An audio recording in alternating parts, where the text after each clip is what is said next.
बिस्मिल्लाहिर्रहमानिर्रहीम अस्सलामुअलैकुम। आज जो हम टॉपिक डिस्कस करने जा रहे हैं उसमें हम मैटर्स की जो 3 स्टेट्स हैं उनको कंपेयर करेंगे। तो सबसे पहले हम बात करते हैं कि लिक्विड, गैसेस और सॉलिड एक दूसरे से डिफरेंट क्यों हैं।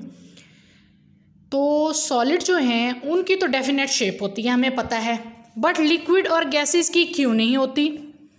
तो इसकी जो बेसिक वजह है, जो सबसे अहम वजह वो ये है कि जो पार्टिकल्स हैं इन तमाम मैटर्स में वो एक दूसरे से मुख्तलिफ होते हैं, उनकी अरेंजमेंट मुख्तलिफ होती है, उनकी जो अरेंजमेंट होती है वो एक दूसरे से मुख्तलिफ है। तो जो पार्टिकल्स हैं मैटर के अंदर वो हम किसी भी ऑर्डिनरी माइक्रोस्कोप से भी नहीं देख सकते। इतने स्मॉल पार्टिकल्स हैं, इनके जो पार्टिकल्स हैं उनका साइज लिविंग थिंग्स के सेल से भी छोटा है।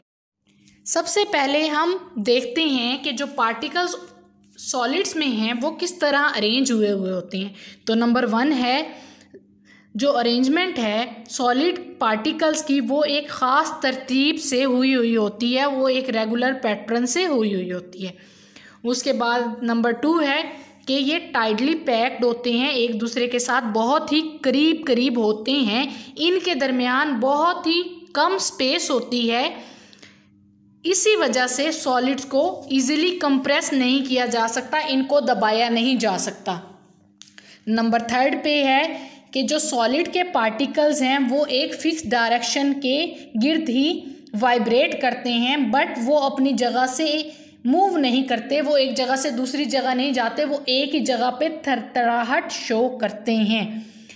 नंबर 4 है कि इसकी जो एनर्जी होती है वो कम होती है लिक्विड और गैसेस पार्टिकल्स के मुकाबले में, क्योंकि इन्होंने मूव नहीं करना होता, एक जगह से दूसरी जगह नहीं जाना होता, तो इसको कम एनर्जी चाहिए होती है। इसके बाद हम देख लेते हैं जो पार्टिकल्स हैं लिक्विड में उनकी अरेंजमेंट किस तरतीब से होती है।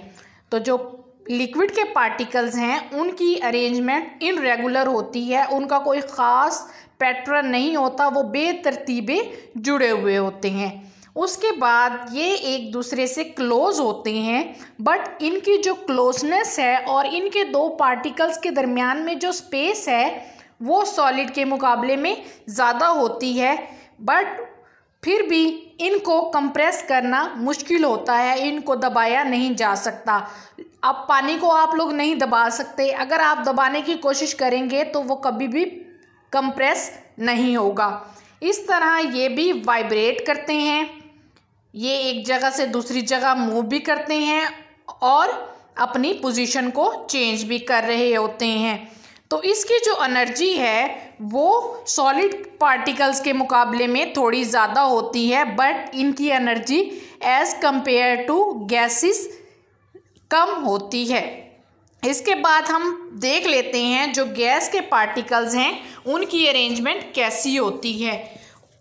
जो गैस के पार्टिकल्स हैं उनमें कोई भी तरतीब नहीं होती, वो बिल्कुल बेतरतीबे होते हैं, वो एक दूसरे से बहुत ही ज़्यादा डिस्टेंस पे मौजूद होते हैं, इसलिए उनको कंप्रेस इजीली किया जा सकता है, क्योंकि अगर चीज़ ज़्यादा दूर होगी तो उनको करीब लाना इजी होगा।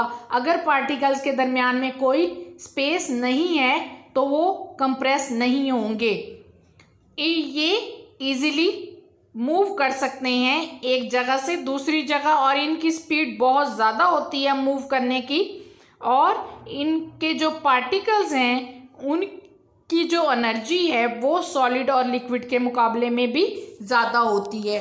तो आज का टॉपिक हमारा इतना ही था। अल्लाह हाफिज़।